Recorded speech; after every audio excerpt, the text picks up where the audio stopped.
Okay, you can please start. Okay, hello everyone. Today I will present the Graphcodebert pre-training code representations with data flow. It was published on the ICLR 2021, and the other is quite similar with Codebert, the previous paper I just. So they are also called bird. Yeah, and this is the first author of the Codebert, and he is the second author in the code. So just a change. And these four are the intern of the Microsoft Asia. And actually they are different PhD in different countries or in different universities. And these two are new members, I think. They are different from the Codebert. Okay, so they are the interns from MSRA, right? Yeah. Maybe you can ask Dr. Gong to see whether they work together.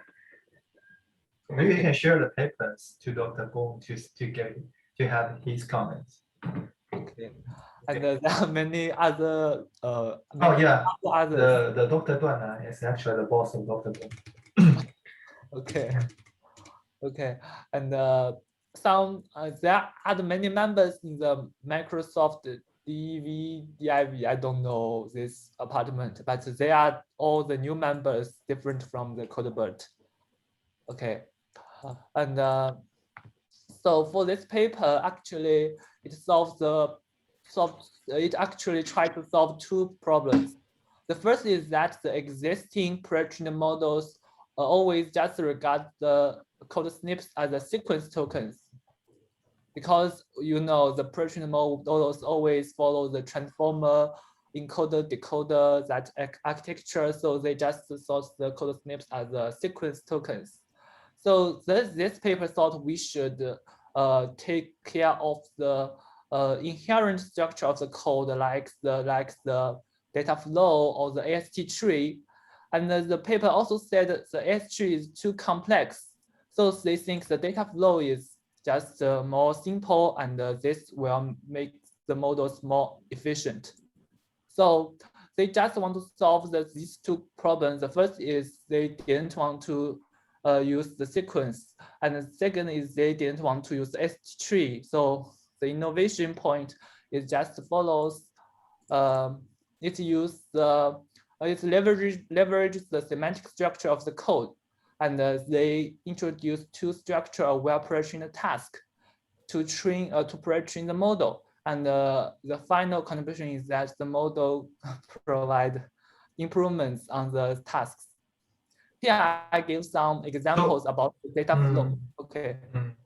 Okay, whenever we go, please go back to the first previous slide. Previous slide. So this slide is supposed to be it's not a proper instruction, it's supposed to be contribution, conclusion part. So there's there's contribution part. So anyway, so when the Codebert maybe you can raise a few questions, Yufan and Darren too, not about BERT. I am not familiar with BERT. Okay, maybe Yufan, you can spend a few times introduce what is BERT. Okay, I just check the, but can you do you still need to need some materials on BERT? Can you? I think I should first show you what is the do you know the MLM, the mask language modeling, because it's the basic mechanism in the BERT. Those is how to implement BERT. So I think you need to explain what is BERT first, and what is BERT and why BERT. For example, you need to start introducing word embeddings, and then you're going to see what is traditional word embeddings. Maybe start with part vectors to word embeddings and to BERT. So then I think, and then you go to Codebert. So you can just start introduce, maybe you can just provide the steps, but there are no need to explain how to implement or how to learn the BERT. There's no need for that. Okay, so first we should know what is language. Actually, in the language, there are many statistic properties in the language that, like the queen minus king equals the woman minus man. Could you understanding this equation? Hello, could you understanding this equation? Because you know, the queen and the king, the main difference between the queen and the king actually is the same. Maybe I make a small compliment here. So when we are talking about word embeddings, it is because if we want to a machine or if we want a model to process some technical natural language processing, the first thing we need to do is to transform a word into a numeric representation. It's just like a vector, right? So if we want to do this, we first need to find a solution to translate a word into a numeric vector. But if we want to do certain translations, we still want to do the translation need to confirm some property. So what you find talk about is one of the property such a translation need to conform. That is, after we transformation, we transform a queen into a vector or into a number. For example, queen is 1 and the king is 0. And we want the distance. Sometimes we want another distance of two words should be generalized to the distance of the other word. For example, the word of king, the numeric representation of the queen minus the numeric representation of king should equal that of the distance between woman and woman, or woman and man, right? So that is the basic idea of that. Yeah, okay, so naively, we can just use one hot vector to represent all the word in the dict. For example, if there are, this is a diction of 5 words, maybe the first word is the queen. So if you want to represent the first word, you can just use the 1 0 0 0 0. Okay, so maybe the king is the second word. You just use the 0 and the second position you set 1. Naively, we can use this setting, but however, for this setting, this vector are too sparse. So the space didn't contain much semantic meaning. That means all different words are different. We didn't see the relation between some words. So if we want to train, or if we want this vector to contain some meaning, we should first find some assumption or set some rules. This is one of the rules, like that. Like that, it just teacher Lin just said we want to this vector have some semantic meaning, and we set this equation, and when training we will prove, we will like we will promise, we will make sure this equation just realized. So then the word embedding will contain some semantic meaning. And now, what is the bird? The bird actually is an architecture of transformer. Could you do you understand what is transformer? Maybe we do not introduce transformer here. You just provide what bird can provide. Okay, so now you just can think the model architecture of bird is just the same as the transformer, and the difference is that the input of the bird is 3 parts. First is the token embeddings. This embedding is just I have mentioned. They can be one hot vectors. They can be a fixed size of vectors. Like we said, the total word space is 200 dimension. So there are only 200 dimension dimensions. That only 200 dimension in the word space. And maybe like the queen, it said 0 1 0 0 0. And these are token embeddings. And what is the sentence embedding? The sentence embedding is actually not used in the it's actually not used in the bird, because this is the architecture of the Codebert. So I just use this architecture to show what is bird. And the position embedding of the transformer of the bird is that The first one is the 0, and the second one is 1, and the third one is 2. Okay, they just set the position embedding. So why position embedding is important? It is because different word, maybe the position, how to say that? So the idea is that anyway, so BERT is always it's just a way to translate or transform a vector, transform a word into a vector. And for example, if we go through the word embeddings, it just translate a word bank into a specific vectors. So at any times, the word embeddings will always translate a word into a vector, the same vector. But for BERT, it's different. It's based on the context. It will translate the word bank into different vector. For example, if the bank means a company, a commercial company, or a government companies, it will translate into word vectors.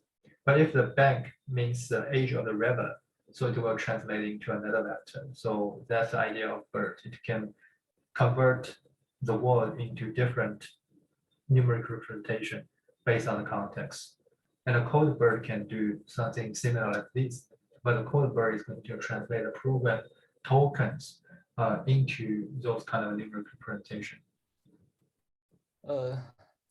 Yeah, but I think you need somewhat know how it's trained, because if you don't know how it's trained, you can't understand why it can represent the word in a vector.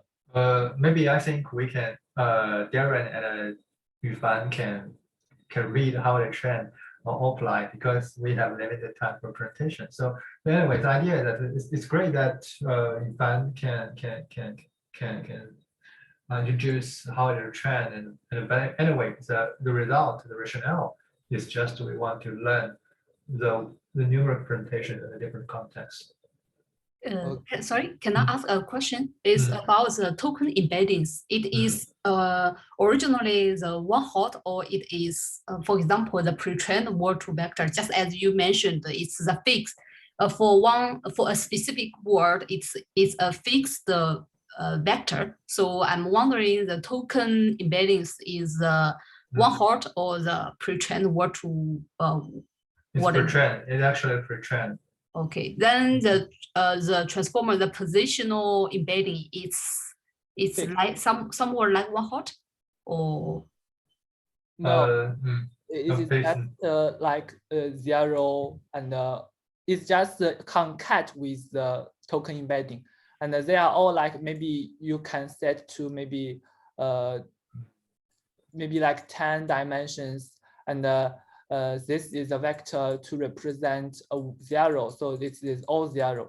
And if you represent 1, you just concat with the token embedding. My question is, for example, the E0 is 1 dimension, or just as you meant 10 dimension? Yeah, you can set the dimension if you have a long sequence. We always set the maximum of the sequence length is 512. So it is 8. Right? 8. 9. Oh, 9, right? Just yeah. 9 So 9 dimension. 9 dimension. Yeah. So it's one hot? It's a binary representation of 512 words. Yeah. Number. For example, if for the example here is 10, for example, we set the dimension is 10, so the E0, I mean, basically, still here is that it can also make it a 1 dimension, and the E0 means 0, and E1 just be 1, and E10 just be 10. That's a then 1 dimension scalar, right? Yeah. So, but anyway, so when you are feeding the models, we want the model to have a compact representation, or just as Yufan mentioned that they want to have a binary representation. Yeah. So E0 means 0, 0, 0, 1, and E0 means all 0, and E1 means 8, 0 plus 1, and 2 means 1, 0. So based on these representations, you can just choose a scalar. Basically, the positional embedding is just a scalar in either in 10 digital representation or in binary representation. Have I made myself Yeah, because I just wonder the first, for example, the token embedding, for example, is 200 dimension. Then for the first, I mean the CLS for the first word. Then the positional embedding, I just wonder how what's his step. I think it's just a scalar. You can consider it just a scalar. So then for the first word, it is 201 dimension. Yeah, if you set it as a scalar, and but in actual you will convert the scalar to a binary vector. Yeah, binary vector. Okay, thank you. Okay, so let me have a summarization here. So so Codebert is basically a way to convert a program token into a numeric representation with regard to its context. Okay. Yeah. So how he so we did not introduce how it is trained because it will, and if we make it is super exhaustive, it will take a lot of time. Let's come back to our presentation, paper presentation here. but today we'll introduce two pre-trained models. But if you don't know what is multi language modeling, you will didn't learn the other two pre-trained models. Yeah. Is that necessary to understand our paper presentation?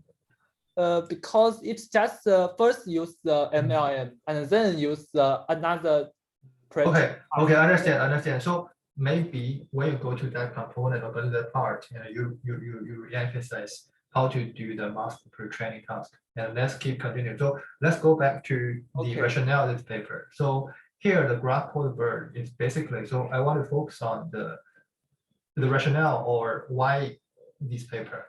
So the idea is that, so if we're using the natural language based BERT, then it may not work to convert a code into vector. So now these authors are proposed a Graphcodebert. It's going to retrain the BERT, retrain a new model which can transform a program token into a numerical vector. And they will claim that this kind of transformation is better than all existing approach because it actually can taking the code structure, focusing on data flow into consideration. So that is idea of this paper. Yes. And is there any questions? Is there any other question there?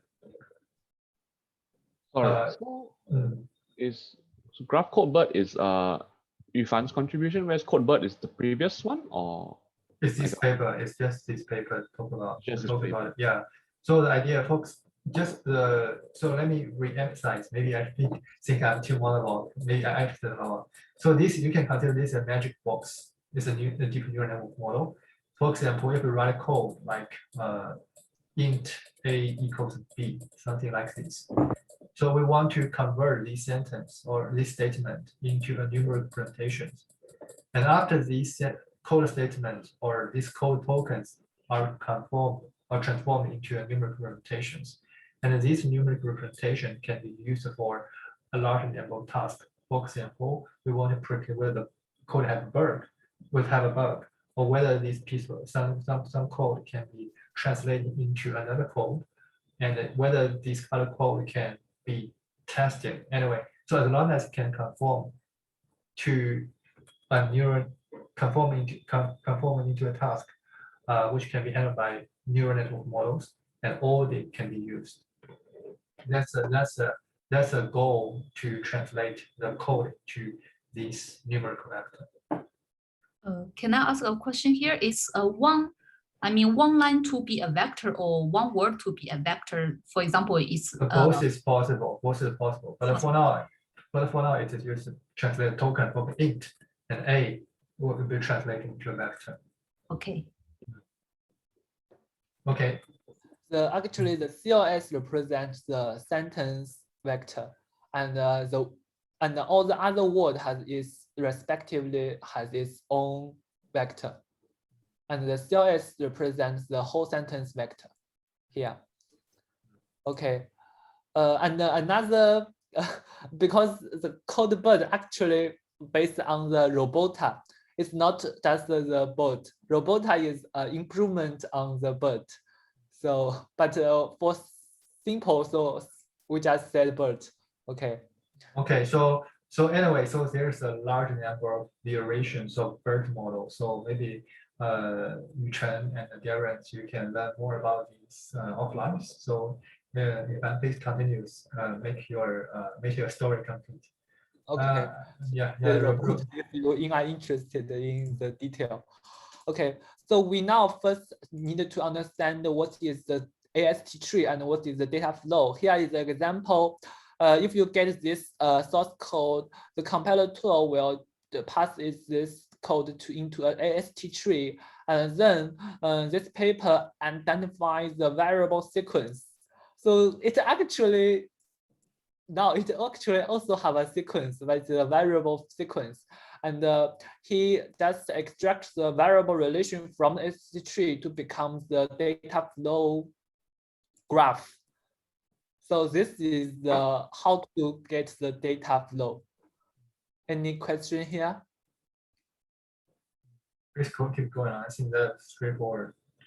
And Okay. anyone feel free to interrupt if you didn't follow. Yeah. So this is what is the graph come from. You just needed to know what is the data flow. The data flow is the variable relation, and how to get the data flow is just from the ST tree. Okay, and so maybe I make a small compliment here. So the idea is, so each flow, despite saying that it's sequence, basically it means that A is somehow consumed by another variable B, etc. Am I right? Yeah. So here, for example, this is A, right? And there's A here. There's A here. So basically, there's supposed to be flow there, right? Yeah. So the flow from B to here, right? This means B2 to B5, right? Yeah. So this B will be here, and a B will be used here, and the X B, this is B8. Yeah. Somehow means that suppose there's the flow like X is assigned with B, which means there's a flow from B to X, which means that the data flow is just propagated there. Yeah, from B8 to X7. So it's just follow the S tree to get the data flow. And the paper also give us an example to show why this is important. It gives 3 types of input. Remember here, our task is to compare whether the natural language is corresponding to the code. Okay, so that means the natural language and the code are the same task. For example, it's return sum of the sum value of array, and if you return A, it is if the code return A, it is the label is 1.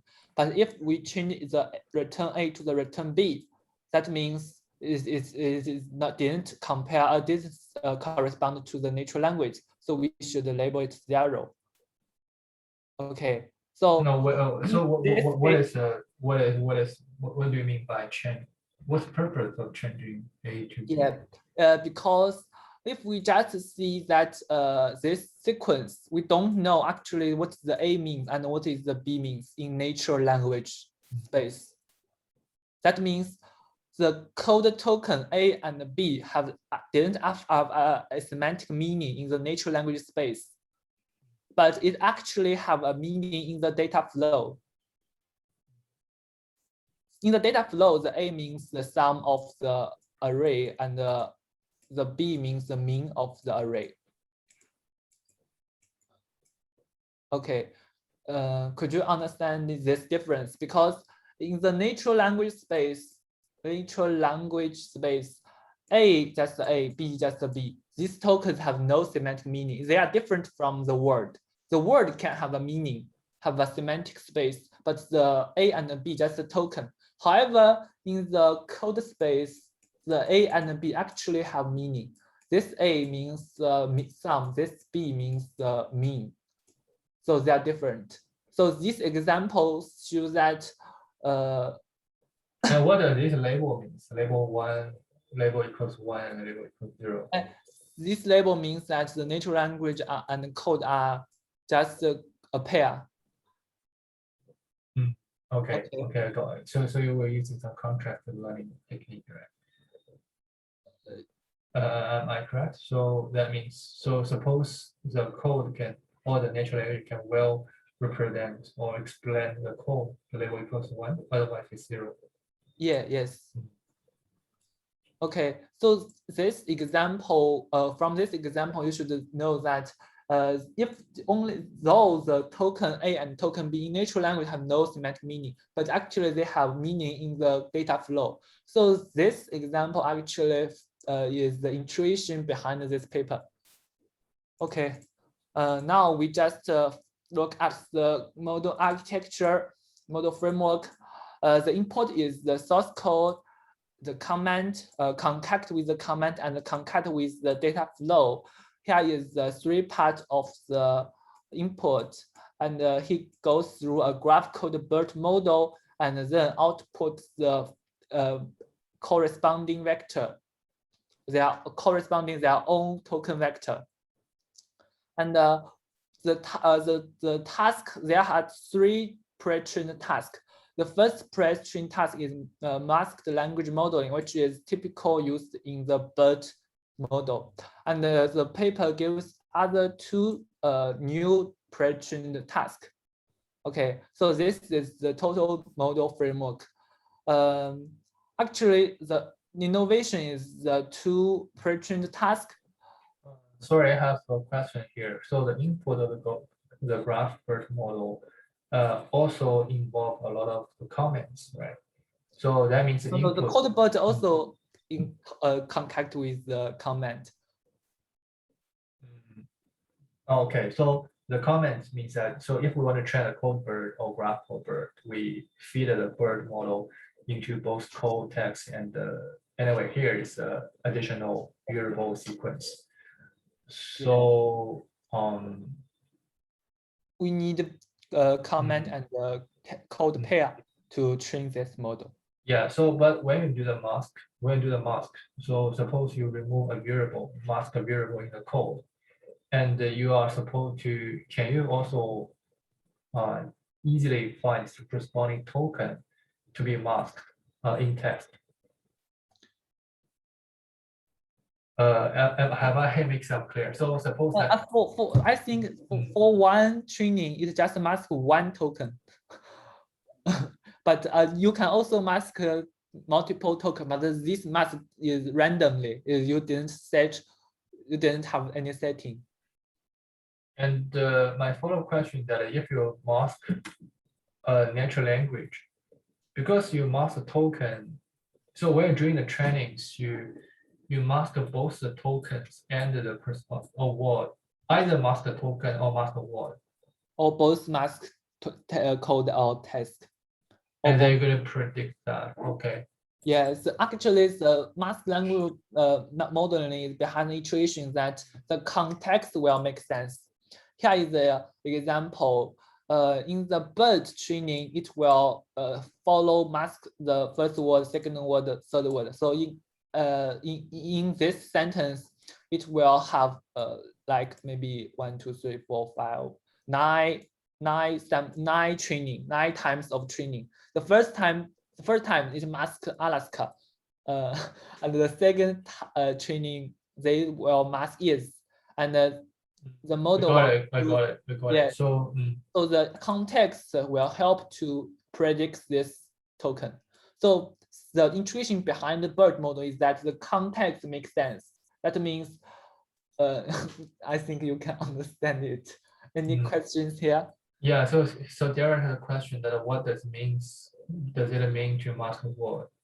Yeah, mask just means make it as a question. You want let me help explain a bit. So giving this a sentence, so the sentence is Alaska is about 12 times larger than New York, right?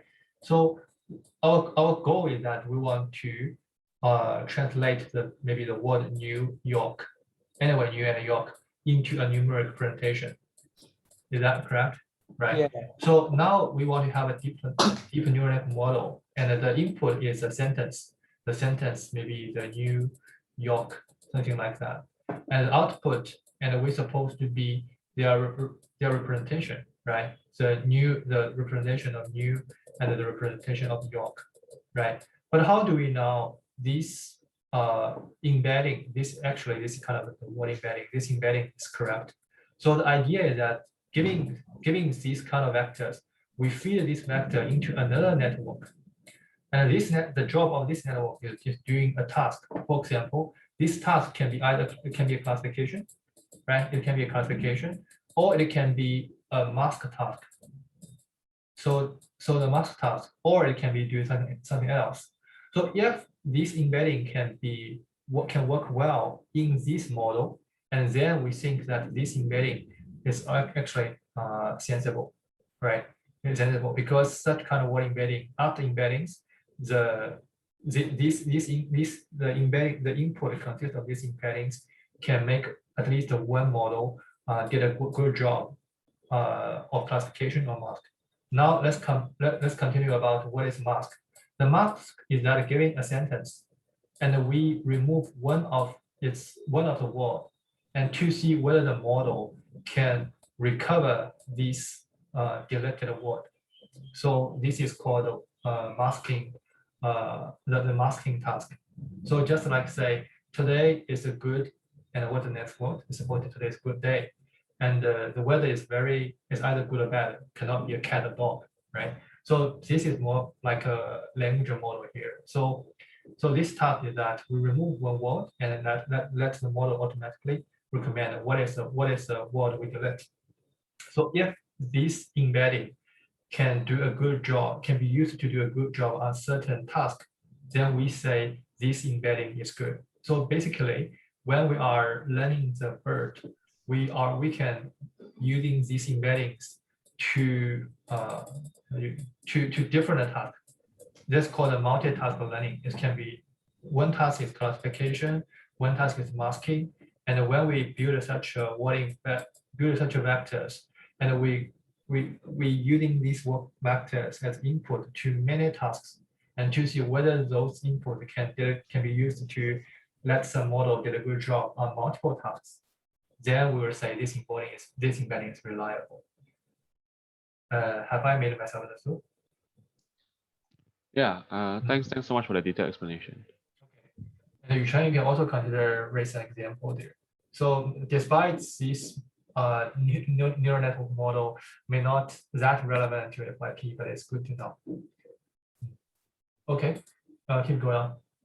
Okay, so in conclusion, the BERT is actually a representation model. It just gives all words a representation. And if this representation can work well in the downstream task, you can say that this representation is good. So how the BERT training, it is just train with the downstream task and to make a better representation. Okay, so here we just to see the downstream task is different from the BERT. Although he just used the mask language model, he also introduced two different pre-trained tasks. Okay, here I will first introduce what is Graphcodebert. The most important is that what is the graph?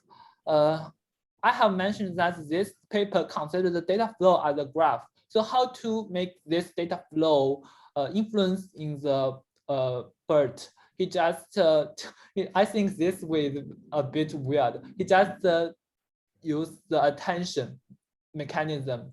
So how to use the attention mechanism? He just selects if there are two nodes, that means if the two token has a direct edge in the graph, then he will set the attention to be 0.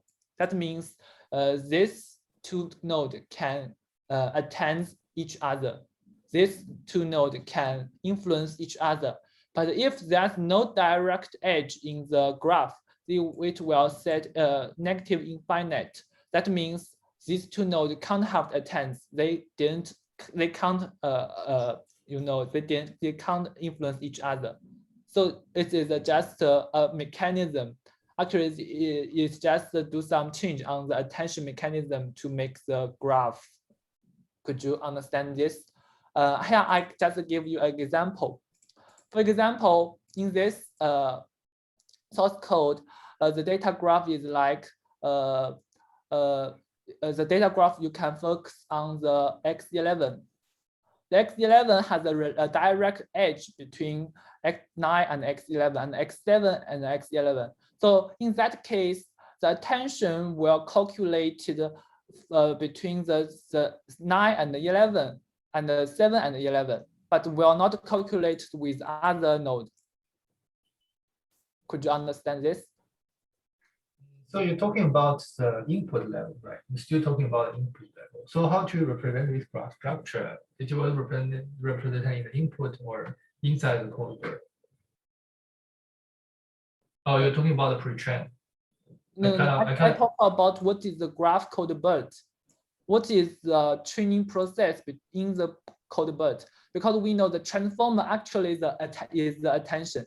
Okay, so the bird actually is the transformer, and in the transformer it's actually the attention mechanism.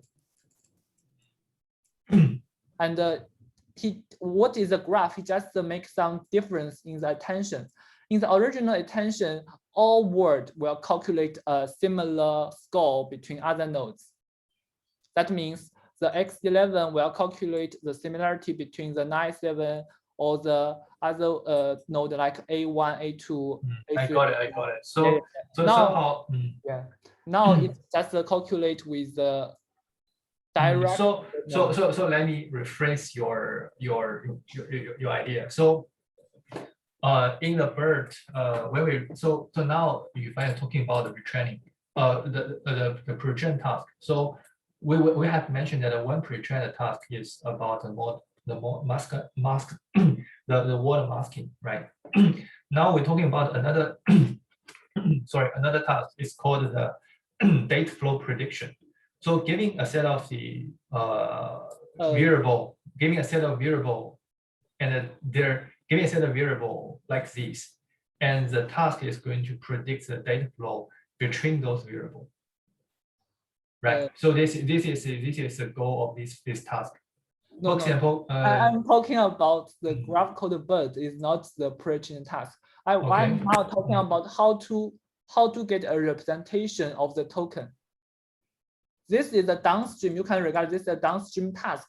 You first should get a representation of the token, and then you use the representation to the downstream task.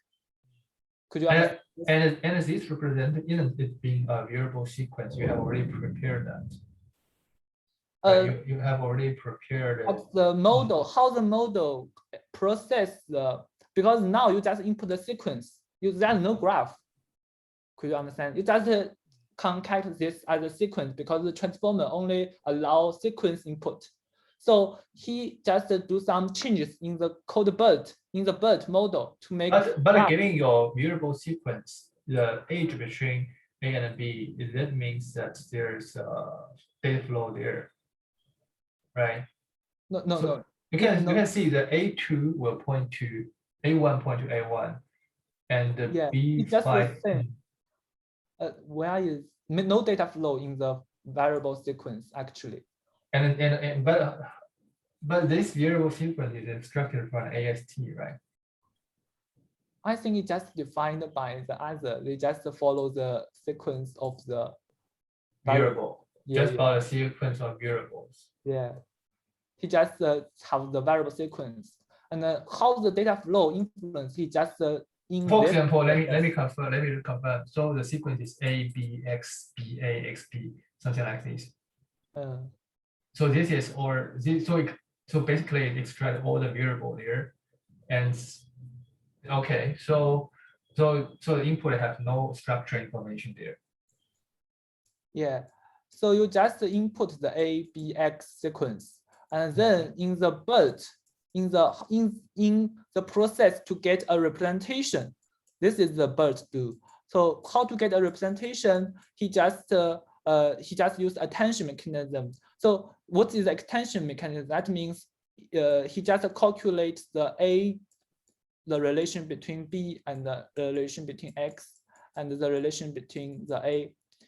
he needed to calculate the three. But the Oh. point, I understand, but the point that just like the tension in deep learning model is like the model to train the tension.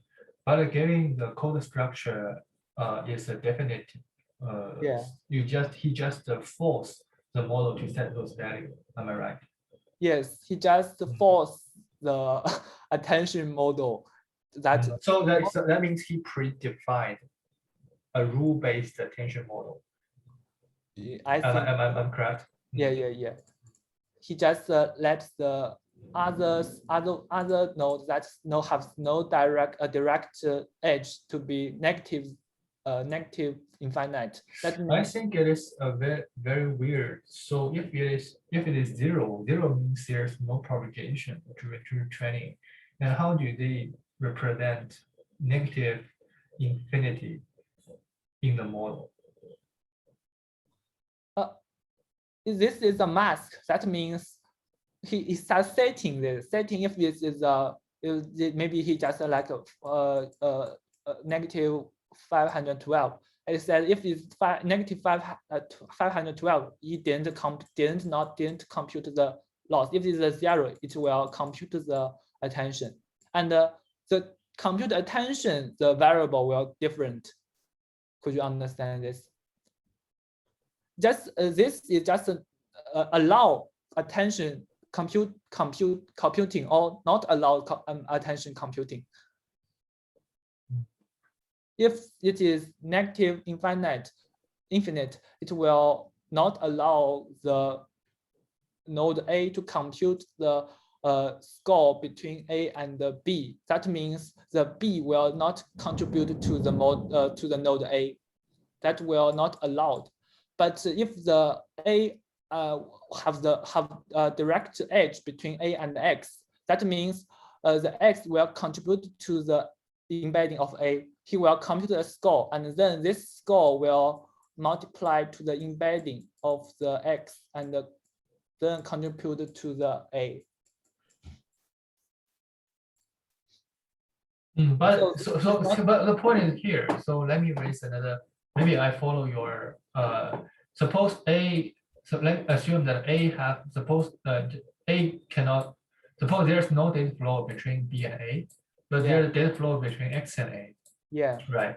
And in your models, the value of X point to X, A point to X is 0, and A point to B is infinity, right?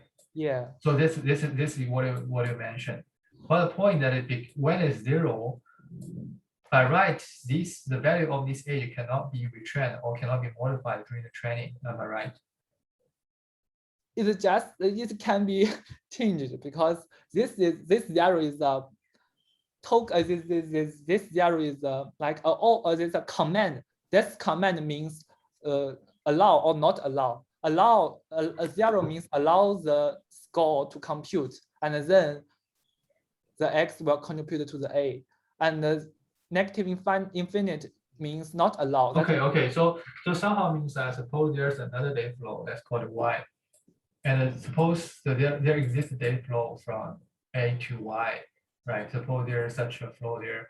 So if both of them are set to be 0, that means both of the age are allowed to be back propagated during the training. Am I correct? Yes. Allowed to compute the similarity between the A and X and A and Y. But the 0 actually make no sense. That does not mean the attention score will be 0. I just have concern that if you set the value of 0, then when we conduct back propagation, the gradient will be 0 as well. So it will not be. It may not be well trained. So that is just my concern. I understand your point is that the age connecting A and X and A and Y is trainable, and the connection between A and B is not trainable. So it's at a negative infinity. But I can say from an implementation level, if you set this going to be 0, and the gradients on A, so anyway, we will have a fitness value. The gradients of fitness value, or the derivative of the output to the derivative A, and it will be 0 as well. So in this case, it has no chance to be trained or have no chance to be modified. So that is my concern. Have I made myself understood? I think after a softmax function, the 0 will be 1, the negative infinite will be 0. So could you? But this is just input layer, right? So this is just input layer. And this input layer is supposed to, so they're supposed to feed another different model layer. There's another DN or transformer, right? So this is just input layer, and finally there will be another task, the softmax. So this is the part, this is the place of the softmax, and this is the place of your data flow representation. Am I correct? I think the mask here is not multiply, it's 8. You can see the sentence here. Otherwise, the attention is masked by adding infinite negative value into the attention score. So it will.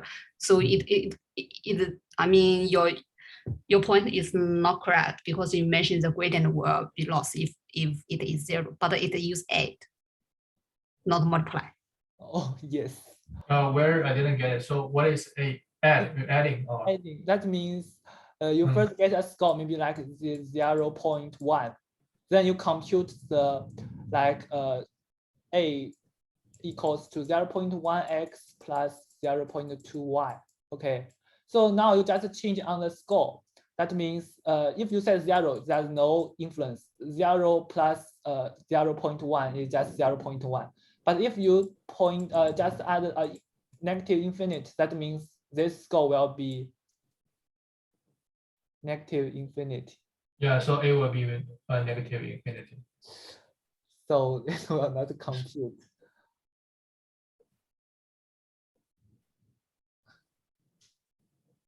So this this item will not compute in for A. He just computed the X from my understanding, but actually he didn't say that very clear in the paper. I think you didn't understand. There must be, this is a paper published by MRSRA. So the writing will be no problem in the writing. Actually, I found many miswords. That's like the BERT. He just used the BETT in some paper in some words. You mean the typo? Yeah, he just used some miswords. He just I think he did not very clearly check the paper. But I think they should be convey the idea, right? But anyway, my point is that does my understanding of the architecture is correct?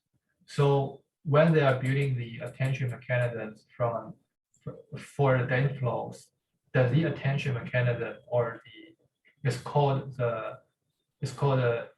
irrelevant, the signal, the filters, the graph guided mask attention.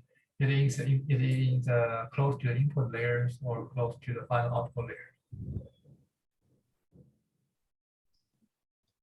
He just in each layer it has the attention.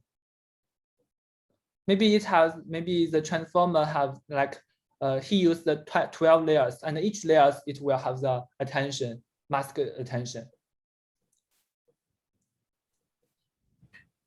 I'm very confused. I have to say that I'm very confused here. So in the paper, he just like this. In each layer, it has a multi-attention. So that understandable. It has multi-attention. So how does the data flow be presented in the attention and how to address? So I'm still very confused about the negative infinity issue. Yes, he just said this. He just represent this mechanism in this very short paragraph, and I think he just said if it is 0, it will be computed the similarity, and if it's negative infinite, it will not compute. But for the And- detail, I may check the code to see whether how they do this. Okay. I think this part is very important. If you do not, maybe there's some part you're missing, but you can just reread this part. I just feel that so I suggest that when in the future presentations, you do not copy and paste the paper. It means that you didn't fully digest the words. So I suggest that you translate those words into graph for a better presentation. If you can draw the graph there, I think all the concepts will be very clear. So anyway, so maybe we can skip this part given the time limitations. But anyway, the idea is that for the data flow, they specifically design a graph, the neural network structure, and predefined the data flow relationship based on the weights, and the weights will be represented by either 0 or negative infinity. Okay, keep going. Yeah. In this paper, it just said if you add infinite negative value, the attention weight will become 0 after using a softmax function. So if you add infinite negative, then you after a softmax function, it will be 0, and then this attention will not be calculated if there's no direct edge between the two nodes. I think you need to digest these content in a very clear way. I think here, I from my point of view, it's kind of. So anyway, the high level idea is that giving two variables on a sequence, yes, there's a data flow between those two variables. The adjacency matrix is supposed to be a trainable variable. Otherwise, it should be an untrainable variable. So that is the basic idea. Okay, keep going. Okay. And then now we will go into the downstream pre-trained task. There are two pre-trained tasks. The first is the edge prediction. Actually, we just mentioned that the data flow. So he just to predict the edge between the two nodes in the data flow. For example, the X11 and the X3 has no edge, and the X11 has edge with the X9 and X7. So in this task, he just masks the edge. That means he sets the attention to negative infinite in the 3 edge. Okay, then he want to predict. He want to use a sigmoid function to predict whether the X3 and the X11 has a edge or not. Now the X3 and the X11 is the representation of the bird, is the final representation of the bird. So this is the edge prediction task.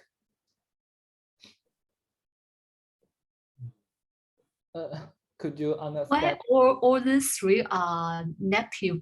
I mean, this is a mask. That means he just wants all the edge with the X11 is negative infinity. And now he wants to predict whether he wants to predict which node has relation with the X11. So here I have so there's a contradiction problem. So when you are modeling the data flows, so from the input levels or your attention levels, so you will only mask the direct data flow, right? Suppose A depend on B and B depend on C. There will be no dependency from A to C, right? So based on the attention layer, and in your pre-trained task, you want to predict given A and C whether they have data flow. And if this is not direct edges, it also not have edge.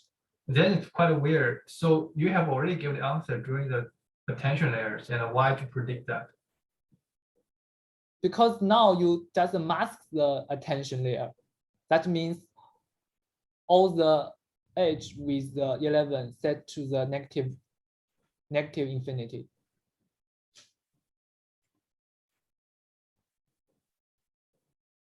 It's very weird actually from my understanding, but he just defined this task. I feel that you didn't fully grasp the idea. Do you think you fully grasped the idea there? I think I fully. I think, but he just said like this. I think it's the all meaning in the paper. No, you didn't. I think you are too. It makes you. You should fully grasp the idea so that you can be satisfied. So based on your introductions, I just feel that there are so many confusion and ambiguous points there.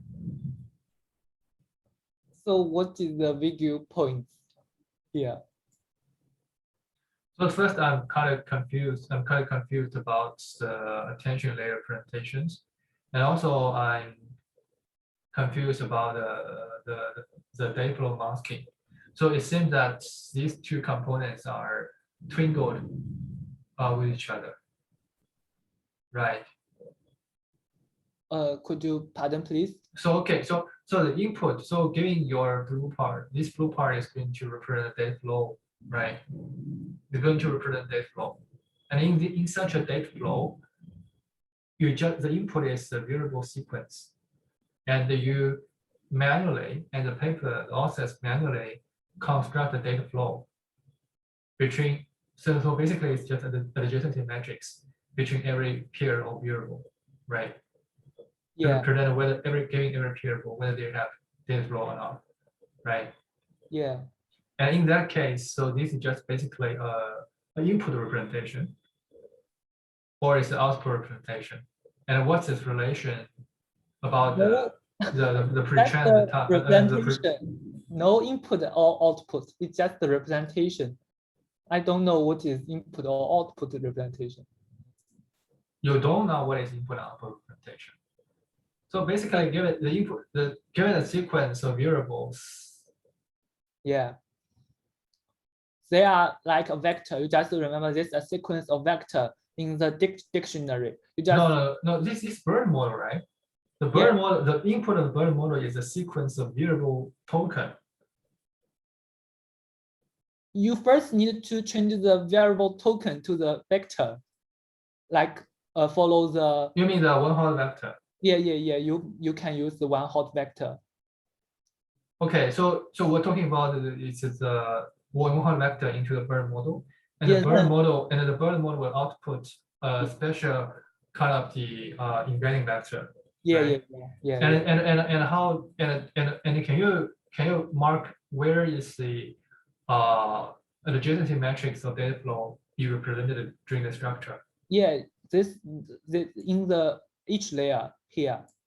This is like a vector, and then he will input to a attention layer. In this attention layer, they will use the just we have mentioned the graph attention, and then he will input to the second layer. Second layer also have the attention, also is the attention layer and the graph attention layer. And Okay. So anyway, so then we will have then in this case we will have the representations of the variable, right? So each variable will have a representation. Yeah. And then how do we define the data flow pre-trained task?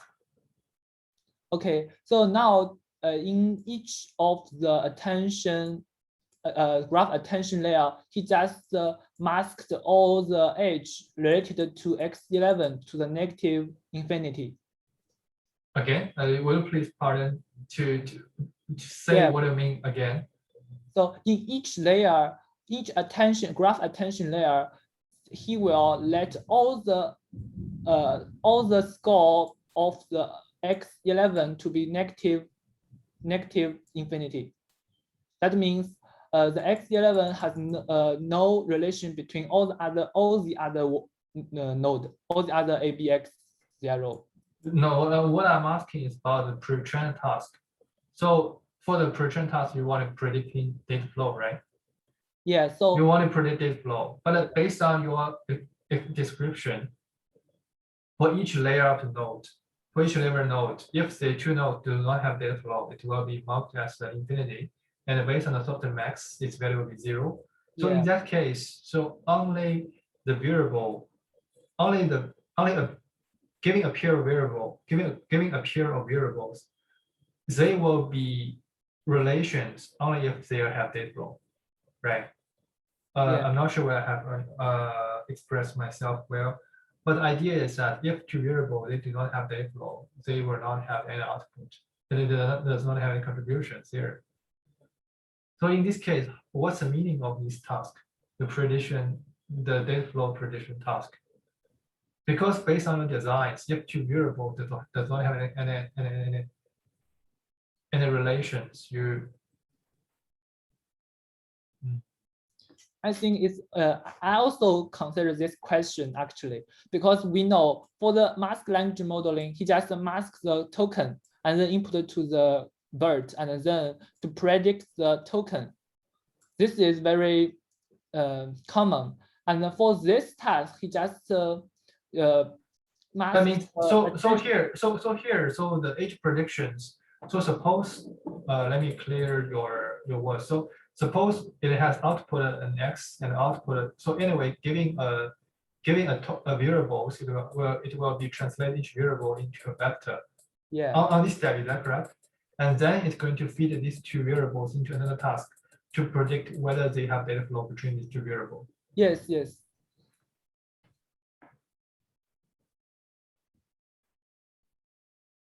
I just feel a bit weird.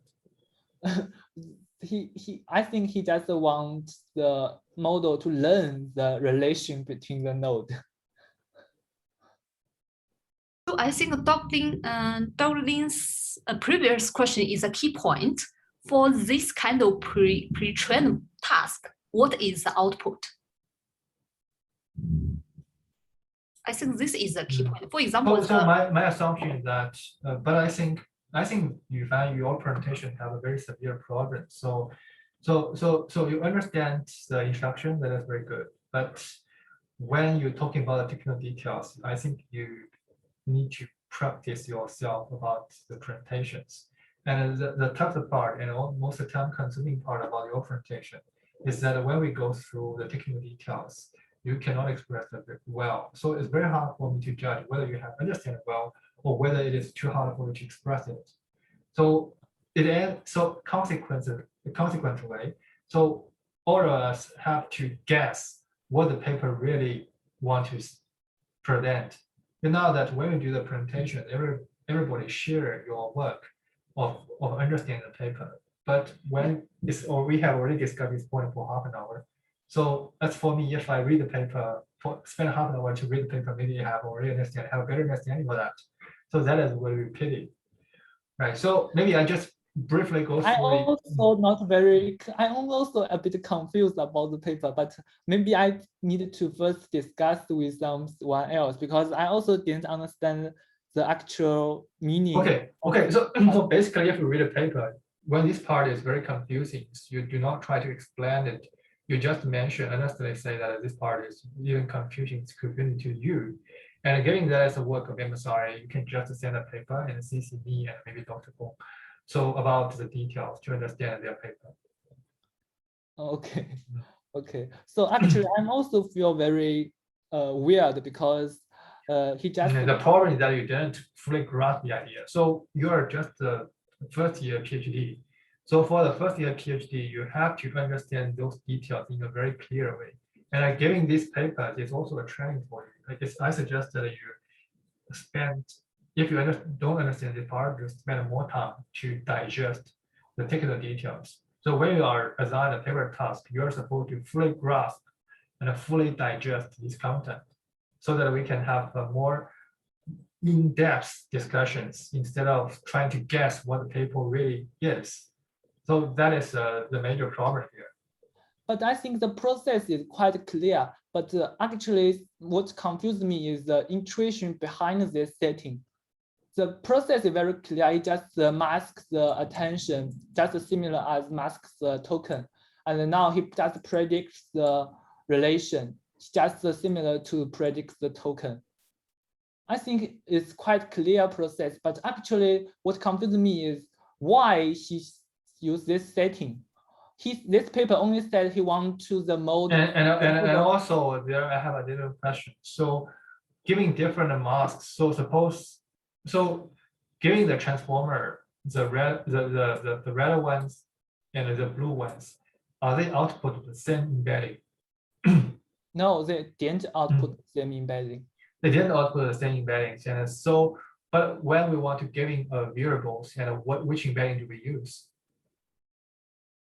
If you giving a variable, you just use the variable. If you giving the code, you just use the code. But the code is a special variable is still a code, right? So given the same variable b, it will appear in both code and variable.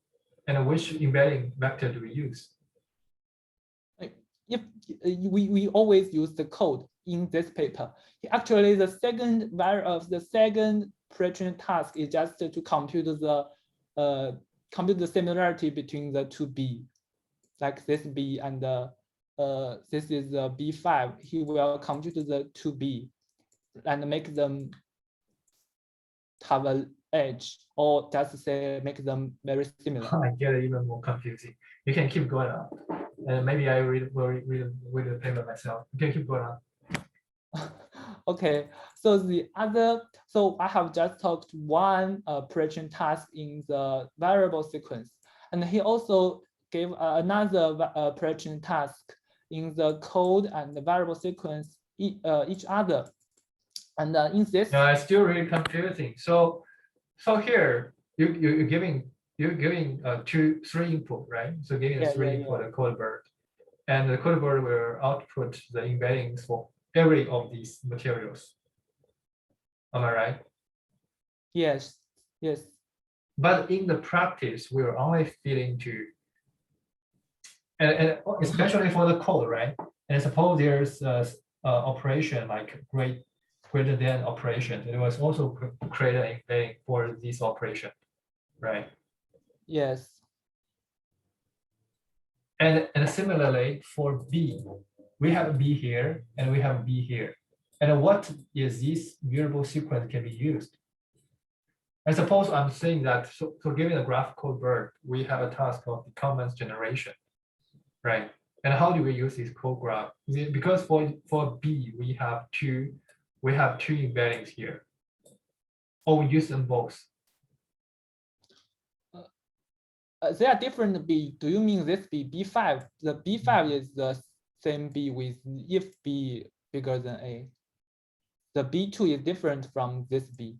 They are different. This B is corresponding to this B. And in the practice, we will use the B in the code. So may I have such a summarization? So giving the Graphcodebert, it will not only feed into the code, because for Codebert, it will only feed into using this code. And if we're using graph code, we need to additionally construct a variable sequence and feeding into it. And if we want to do the code transformations, we will send all the embedding vectors into some downstream model. Am I correct? Depends on the downstream task. For example, if you use the code search task, then you just input all the code text pairs and use the CLS to predict whether they are similar or not. And the codebert is similar, actually. He just input the text and the code and use. And for this code graph, it means that for the attention model, and even this node will be connected with this node. There will be a line here, right? Am I correct? Pardon, please. Can you see what I label here? So this is a series node, right? Yeah. And this is supposed to be a variable, right? Yeah. And when you build a transformer, you will connect these two nodes together. Yeah. Will there be there? Yes, because the CLS has all edge with other node. The CLS is just fully connected with other nodes. So that means if we want to build a downstream task, for example, the comments generation or the code generations, we may only select a specific part of the BERT model. to do No, you this? just input if you are code summarization, you just mask all the text and input the code and the variable sequence. If you generate code, you just input all the text and mask all the code and the variable sequence.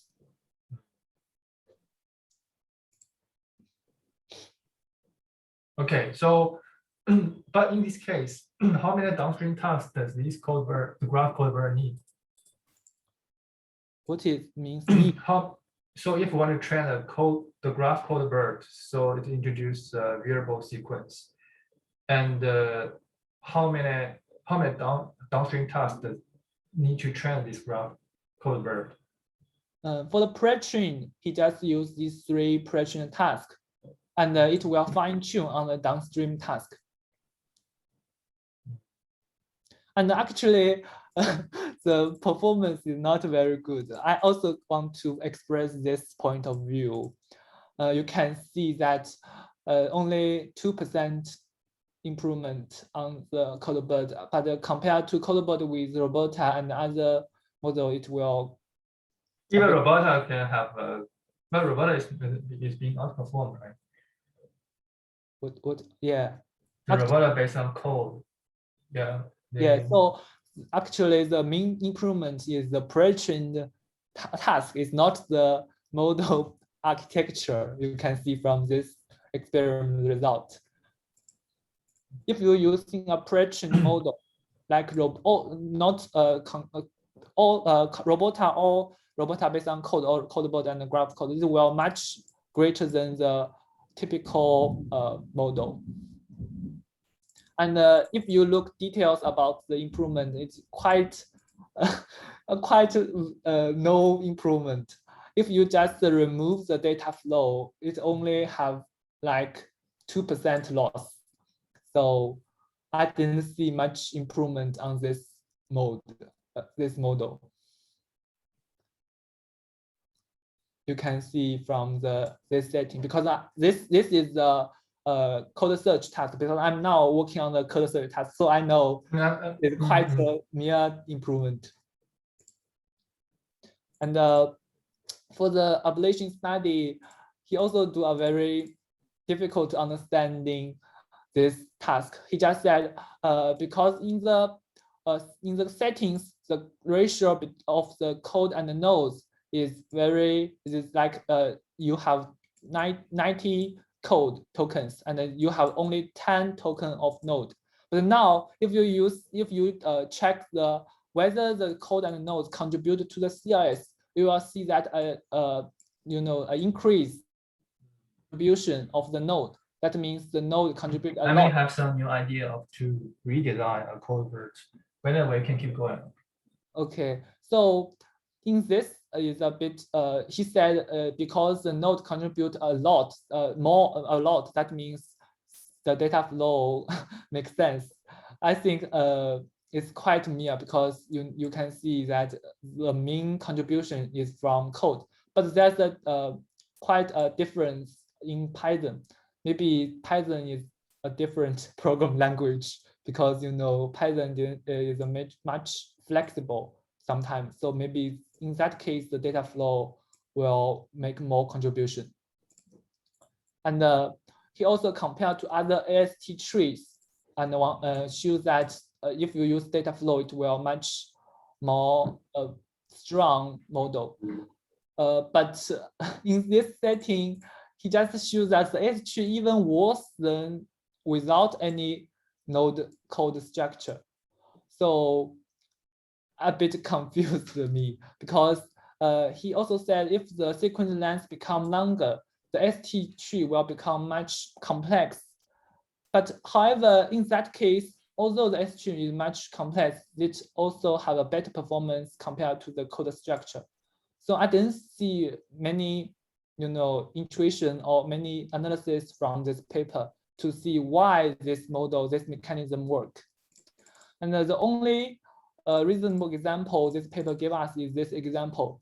And however, this example is manually made. That means he just used manually produce the example to see that if without data flow, it will have a wrong predict. For example, if in this example, you want to get the sum value of a variable, but if you return b, it's actually the mean. Without the data flow, it will output the 1, but if you use the data flow, it will output the 0. So this example shows that the data flow makes sense. However, this is a manually made example. It's So not maybe a manually outside- made. This example is significant. It is paramount. It's of paramount importance to make this application accepted. We can keep going on. So Yeah. so maybe I will make my comments later. Okay. And here is a case study, and I think there's no. You just give us a case that the Graphcodebert works and the Codebert fails. Okay. And the reason he analysis is that because he thinks the KV item in this case, it will have some data flow compared to other models. Actually, I'm quite confused with this analysis. And I think the very important thing is that the error analysis. In the error analysis, it analyzes some error in the Graphcodebert. For example, in the first case, for the golden code, it is read an image. In the Graphcodebert, just output the get image. I think they are quite similar, but the main difference is that the golden code use the TF vocabulary, the TF library. This is a TensorFlow. However, maybe the paper said the graph code maybe don't know the TensorFlow. So he said potential direction to mitigate the problem is to incorporate the definition of the library. That means you can use the knowledge graph to enhance the model. And for the second case, the gold source code is just execute, and the Graphcodebert outputs the upload. Actually, you can see that this is a Google Cloud Storage. These words are very important to find the similar word. However, the graph code didn't output anything about this Google Cloud Storage.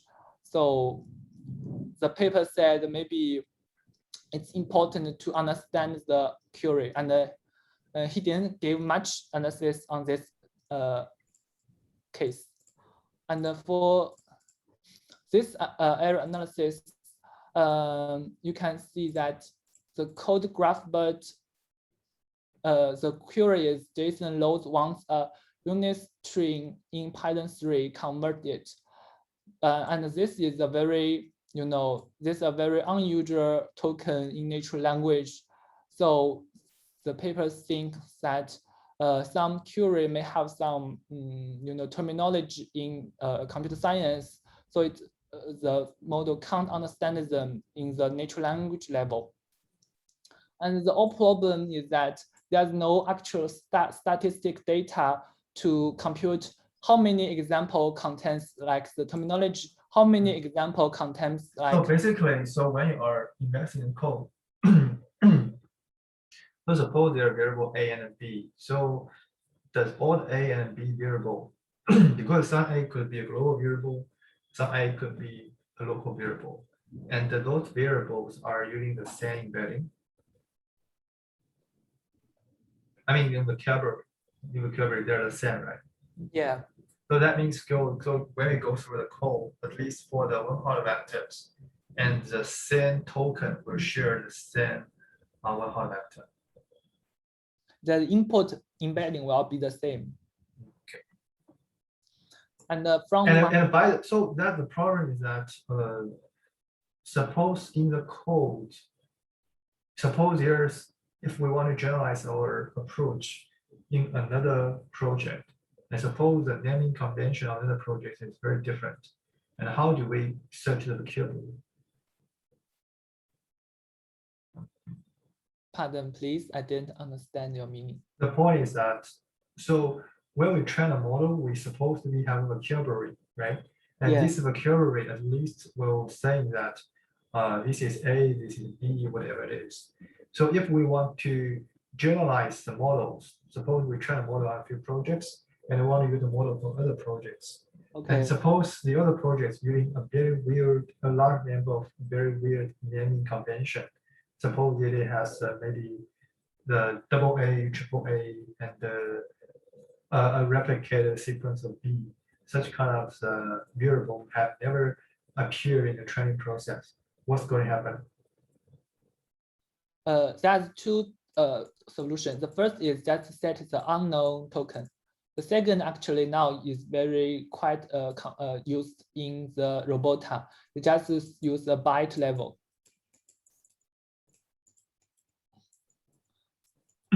But their byte level is also is different.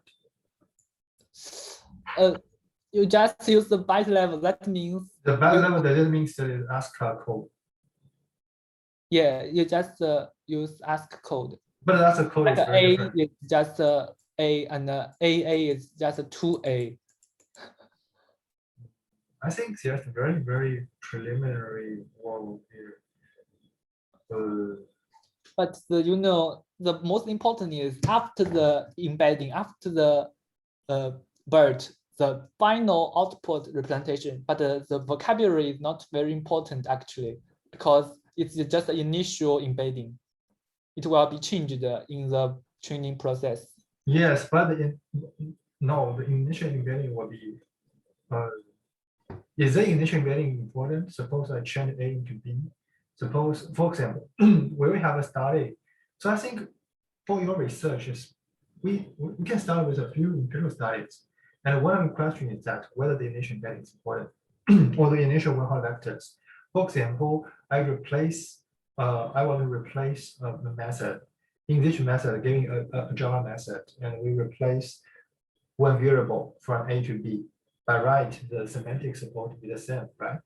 And whether it will be impaired or influence the model prediction result, and whether it will significantly influence the Graphcodebert output. So that will be a very interesting, set of interesting research problem to investigate. And also maybe we can keep going and finalize this presentation. I have the comments to make. Okay, so from my comments, I think because I have done some research on relation extraction, in this relation extraction, we just set different level of relation extraction. So that means like for the first class, they are quite easy because it's just a pattern recognition. The two entities is in the same sentence and quite close, and they have a direct relation in the sentence. And for the logical reasoning, these entities may be far away. And what's this relation extraction? What's the relation of relation extraction to this paper? Oh, because I want to comment on the paper, because I think this paper didn't give much statistic analysis on why this mechanism works. Because I think maybe we can split the data set into different level, like some code that has like the terminology word, and some model can fix this problem, and some code has like the TF, like the TensorFlow or other package, and some model can maybe have a better performance on this class. And some example may need this, may need data flow to fix the problem, to fix some model problem. So I think we can split the original data set into different class, and then we should different models have different performance on different class. And then we can say that this model using data flow can solve the problem in the data flow class. This will make much more sense. This paper only gives some, example and get some ideas behind the model, and the actual performance is not quite good. So I think it's a bit strange. For the relation extract task, we always split the relation into different paths, and the difficulty is different for different relation. So I think it's better to split the different code into different class, and this will make sense in the model analysis. That's all for today's presentation. I have 2 comments here. So the first comment is on your presentations. I think your printing skills need to largely improve so that your paper sharing can benefit more of us. So yes, so for example, especially how to explain the technical details well. So this is a very important word to train. So I suggest in next weeks, if we assign your papers, I suggest you rehearsal several times for yourselves. So as a PhD students, it is very important to improve your printing skills. And I observed that it's not for these times, and for several times, I get very confused your presentations. My gut feeling is that you didn't fully digest the technical details. So I suggest that I encourage you not to take the paper presentation a task. You consider it an opportunity to prepare your presentations. And I hope that for the paper presentations, we need to think deeper and think beyond the paper instead of spend a lot of time to discussing what the paper really think about. So that I just feel that it's very inefficiency. So my expectations, maybe you can check Yufan and Xiaoling's presentations. So sometimes the paper, some paper is very hard to fully digest, but anyway, you need to make the logic complete there. So, but based on your presentation, I just do feel that sometimes some logical chain is not even complete for me. I'm not sure, even if I have such a confusions, and Darren and Yufan definitely have the same confusions. My gut feeling is that Darren and Yufan already got lost, and their focus is not on the talking anymore. So that is my gut feelings, and they can correct me if I say it wrong. So I suggest that you need to really, I would like to suggest you take the presentation as an opportunity, maybe rehearse yourself to see whether you can present your presentations. It's easy to understand. And this is very important in your future PhD studies. So this is my first comments about it. So I understand, maybe you understand 4 elements, maybe some part of the is not clear, but definitely you need to try best to articulate such methodologies. So I think, but I think not all. But I think, for example, maybe someone didn't know the bird, someone didn't know the transformers. So it's a bit difficult to present the neural network in this. But even I didn't have confusion. Because, like for example, if you very clear about the graph attention model, actually this attention. No. Problem. I don't feel it is. I think I know about the transformer and attentions, but based on I just raised examples, you're saying that it's the infinity, right? So basically, if the weight is infinity, if the weight is infinity, and all the weight is 0, usually the masking techniques, the weight masking technique, just a set of input to 0, and then the network will not propagate. The back propagation will not, they're not affected by propagations. So even when I raise these questions, so just go through a paper, you didn't say, well, we won't have discussion, you never say that. And how and why this 0 can still make the back propagation work and effective. You never mentioned this point. And then you go through paper, you're saying that there are softmax on every layers, and 0 will tend to turn into 1, and infinity will tend to 0. And that's the reasons. So you didn't mention those technical details, but it's essentially very important, right? Okay. I also, yeah. My suggestion is that, so you can think about it. If you want to graduate, you need to publish. If you need to publish, you need to write.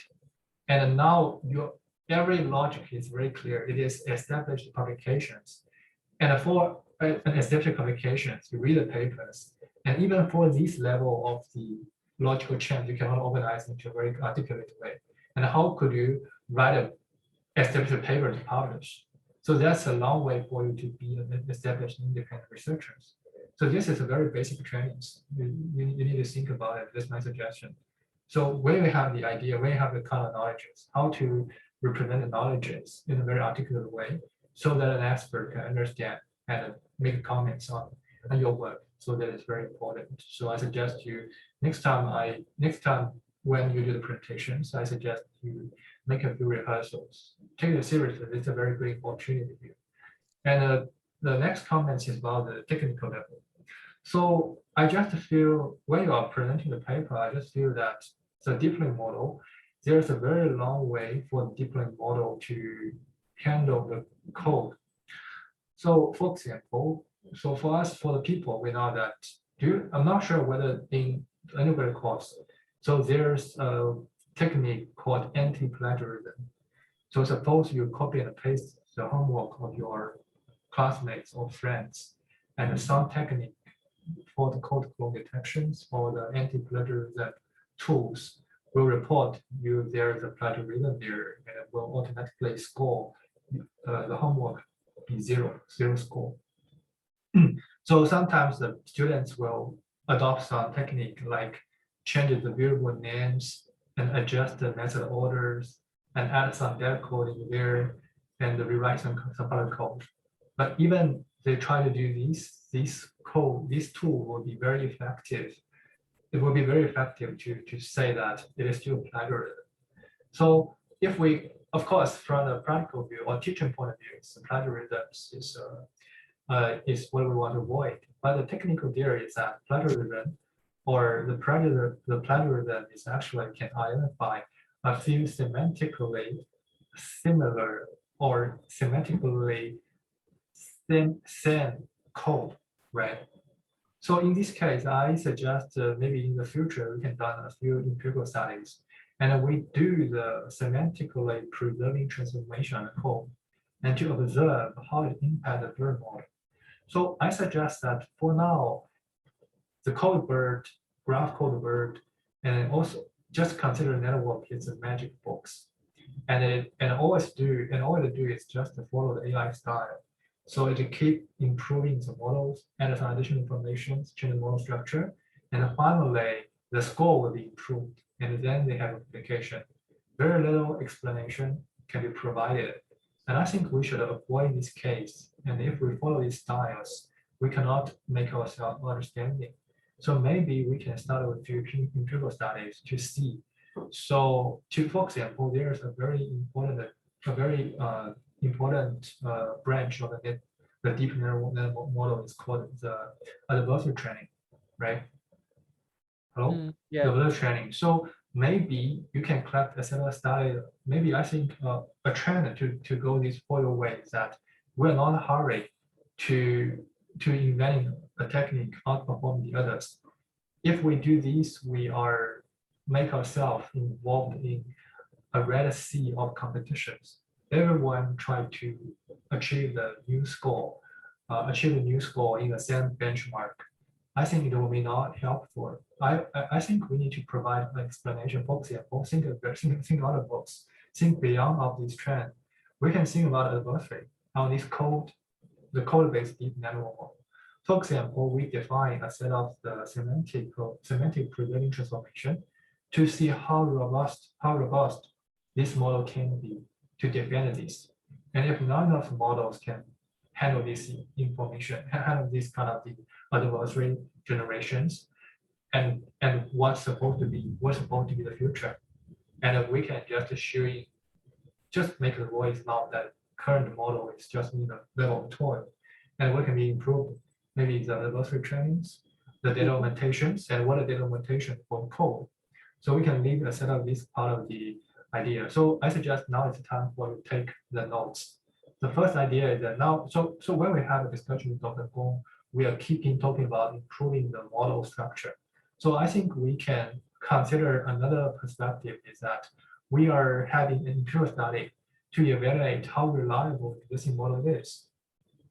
right? How reliable it is, and what is the adversary for the model, for the code-based models, and what is their futures and how reliable there is. So we can raise a few questions. So the first question is that based on the planar-based transformations, and whether the Codebert and Graphcodebert can preserve the semantics. The semantics is actually the embedding, whether their embeddings can be preserved.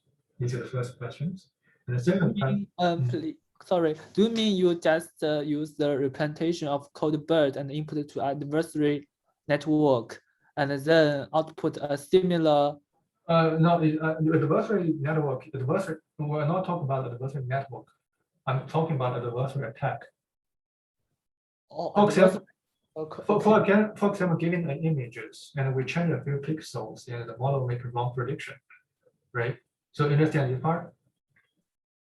And now we would like to we perturbate the code a little bit to see whether the Graphcodebert will still have the same behaviors. And for example, we can raise a few graph-based models and saying that they're very vulnerable. That is still a very good insight contribution to the community.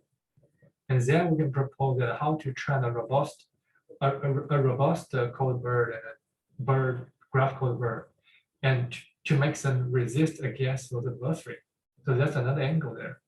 Okay, I understand. Right. So the idea is that unless these code are robust,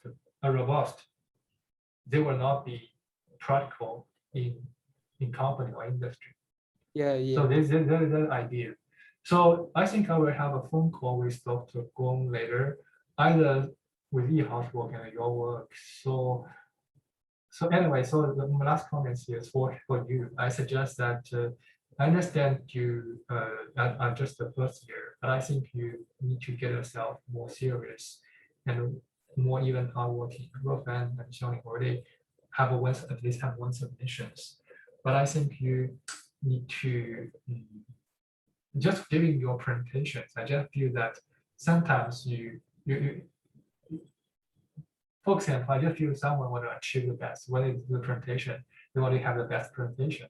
But when giving your presentation, I understand you read the paper, but you didn't have attitude to put your presentation to stand out. I suggest you have a try. Try to during our talk or our group meetings, try to get the state-of-the-art presentations yourselves and keep improving that, and that will be useful. Okay, thank you. Okay, so that's all my comments. Maybe I'm too monologue. And but anyway, for these papers, this paper does raise a few interesting points. But based on your presentation, I myself need to go through a paper and to understand some of the details. I think this paper is not quite good actually, because from my understanding, the pre-trained task is a bit weird and the result didn't show much improvement. And the analysis is just a guess. So I didn't see much, innovation in this task. I just want to say that there must be some errors in this paper. It is accepting a special paper. And you can go through open review. And how how reviewers make comments on this work. Right. So there must be some errors. So here it's good that we can criticize the paper a little bit. But anyway, so when you are spending time reading the paper, you must need to learn something. You must need to learn something, right?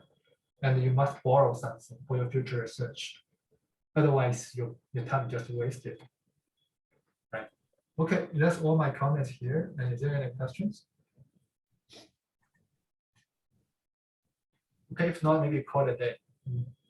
Okay, thanks everyone for attending. So I will also share the presentations online later. Okay, thank you. Okay, bye. Hi, Darling. Can you have a short talk? Oh, sure.